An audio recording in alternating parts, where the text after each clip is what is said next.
Tedy to jsem já. Jmenuji se, Druidker. Někteří mi říkají Druidker, někteří Care a někteří dokonce Druid, co se ke mně vůbec nehodí. Mám tady i svoji majitelku a vždy tady šťastně poběhuju. Jsem tady šťastná a moc ráda jezdívám drezuru.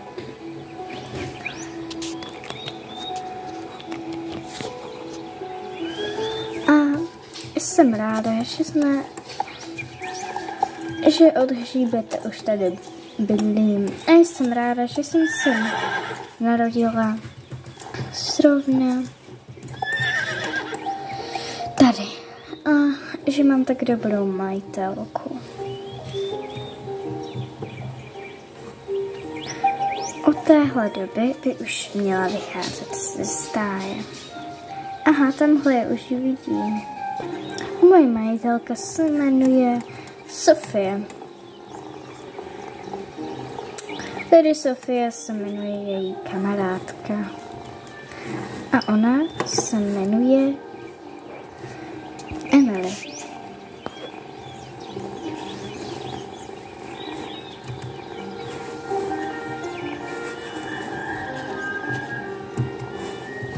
Vždy má problém s otvářením něčeho. Vždy s tím měla problém. Tak to konečně otevřela. Jako vždy přišla ke mně a pohladila mě.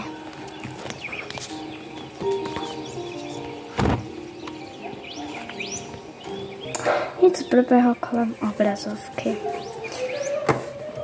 Mohl to být pták nebo cokoliv jiného. Moje majitelka mi vždy nasadila uzdičku. Měla jsem ji takovou krásnou růžovou. Tak mě pěkně odvedla.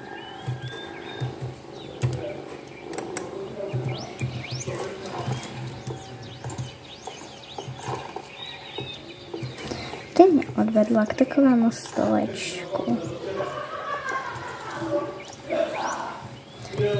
kterém takhle a ve kterém byly sedla, na kterém byly sedla. Tak a už mě sedla.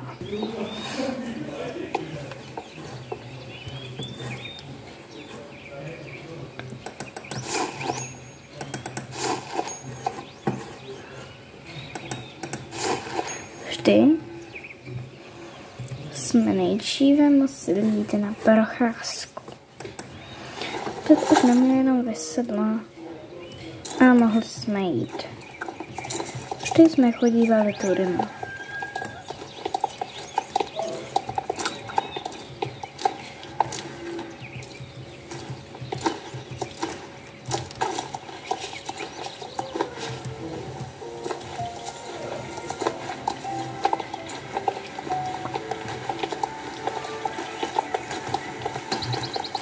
Po procházkách jsem se cítila tak uvolněná. Vždy jsme trošku poběhli, aby jsme stihli trénink.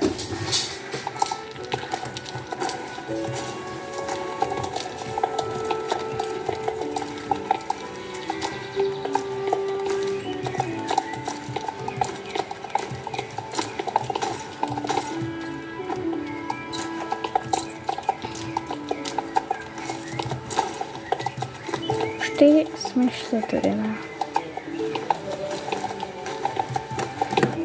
A někdy jsme odskočili dokonce na tohle tam cestičku, která byla trošku dál.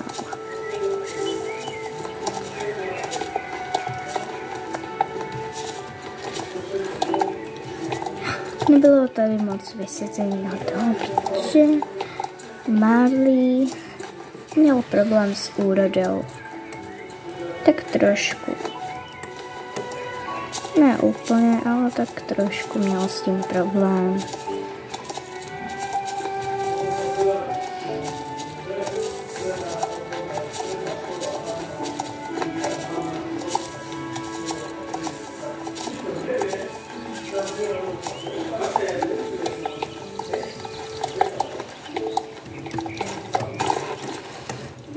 Tady jsme trénovali drezuru.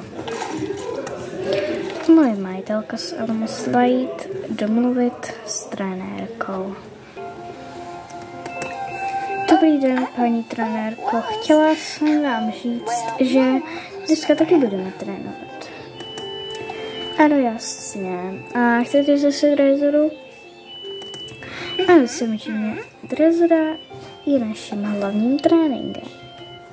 Proč by ne?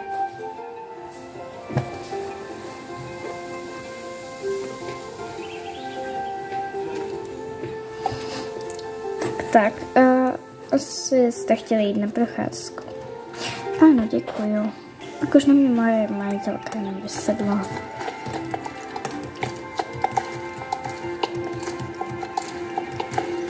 Bylo tady něco, byly tady koníky na nějakou tu prodej. Moji majitelku to ale nezajímalo.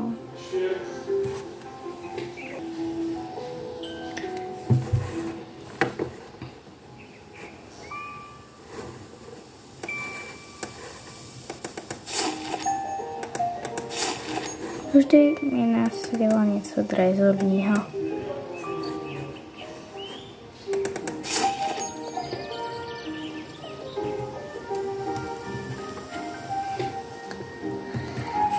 Pak už se jenom dala převléct a už byla připravena. Už mi jenom nasadila bandáž.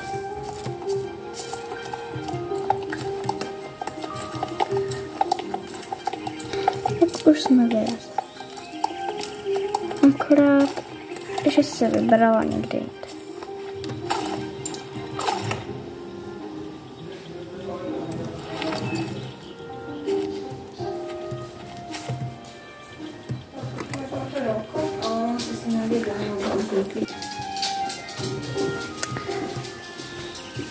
Odvedla mě do připravníků. Nikdy jsem je neměla ráda. Nechala mě tady. Odešla. A ona si už musela jenom nastoupit. Vystoupila. Dojela si pro mě.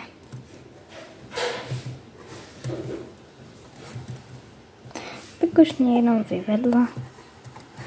Akorát jsem se neuměla otočit. Tak na mě vysedla.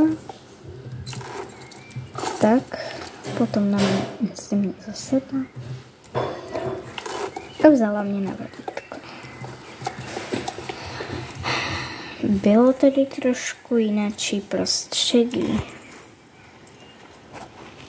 Nevěděla jsem, kde se nacházím. Bylo to pro mě trošku šokující.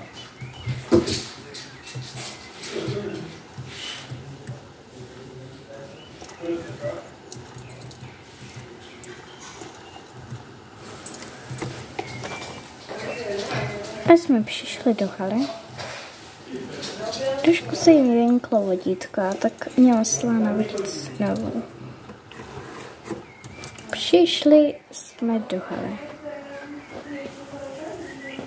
Moje majitelka si pak tady musela jít něco nastavit. Moje majitelka si tam něco musela nastavit, nějaký rozvrh. Tak už jenom tady postavila všechno. A měli jsme všechno hotové. Ona už jenom stála a šla za mnou. Pak už na mě jenom vysedla. A mohli jsme jít trénovat drezuru. Akorát se ještě musela zastavit pro hudbu. hudba byla nastavena. Akorát jsem ji stíšila, abyste mě slyšeli. Já jdu trénovat.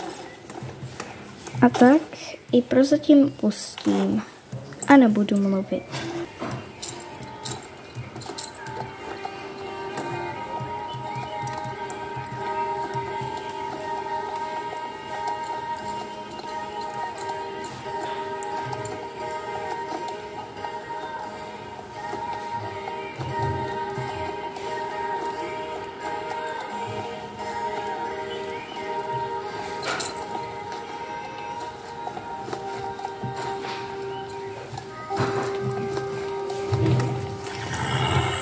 Naše dresura byla trošku dlouhá, tak jsem to musela na chviličku stopnout.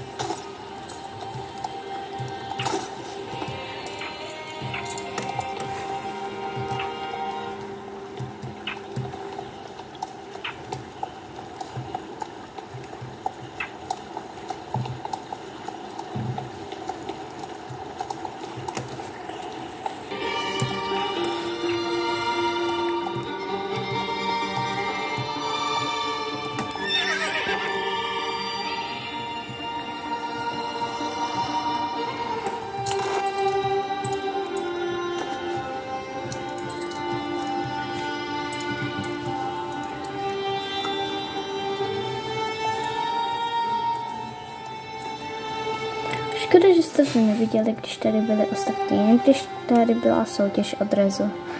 Úplně doslova jsme vyhráli.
Už se stačilo jen poklonit. Po poklonění následovalo to, že jsme se pozbírali jeden do jednoho. Tedy spíš se to dá říct, že následoval krásný odchod.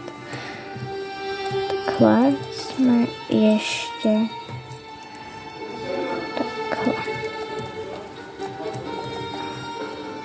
jsme do okruhu běhali. Pak jsme se zase spojili a už jsme se jenom takhle otočili všichni. Poklonili jsme se. Otočili jsme se zase za sebou a už jsme jenom krásně odjeli. Pšt, pokud ještě chcete další část, dávajte lajky a odběry.